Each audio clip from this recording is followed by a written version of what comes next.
Hey everybody, in today's video I wanted to talk about this latest Facebook scam that I've come across and how to recognize it as a scam so you don't fall victim to it. This scam centers around Facebook Marketplace, which I'm sure a lot of us use. For myself, in the last couple of years, I've switched over pretty much all of my buying and selling to Facebook Marketplace instead of Craigslist. And the reason I did that was because Craigslist was actually also becoming full of a lot of different kinds of scams.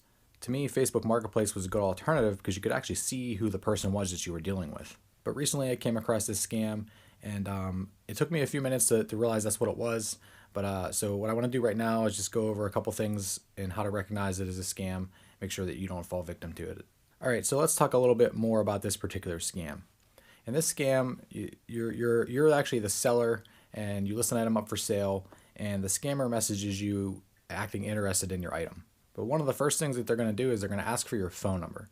And that might seem innocent enough because a lot of people want your phone number. They just want to deal with you directly, talk on the phone. Maybe they have a few extra questions about your item. So that doesn't seem like too big of a deal, right?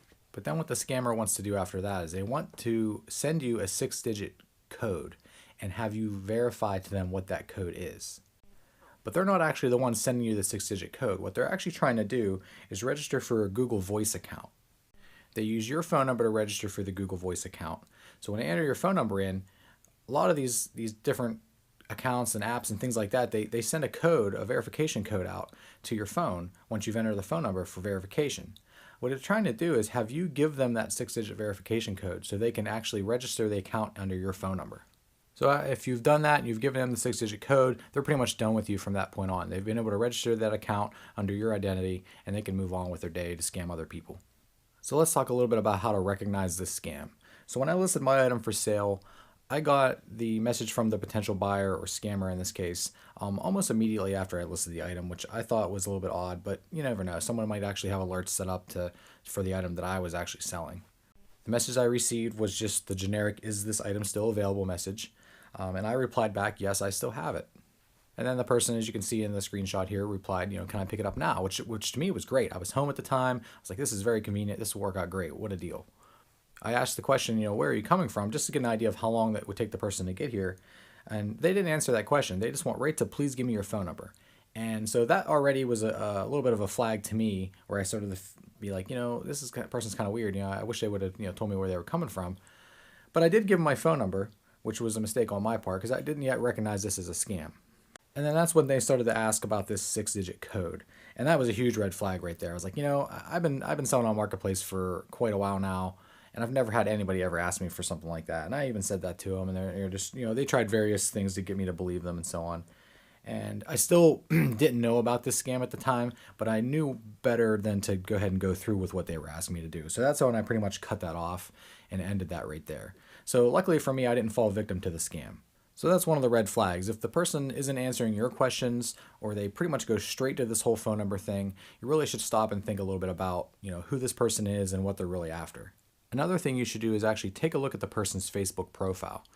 If it's a scammer, chances are they might only have maybe a single profile picture, maybe one other picture in their profile. You're not going to see much for posts or anything like that. It's because it's a fake profile. So to me, those are two easy ways to recognize this is a scam. Take a look at their profile. Also, sort of pay attention to how they're acting in the messenger. If they're going straight to asking for your phone number, then you kind of know that something's up. If you're still not sure, message the person back, say, no, you know what, I'm not going to give out my phone number. We can handle the transaction through Messenger.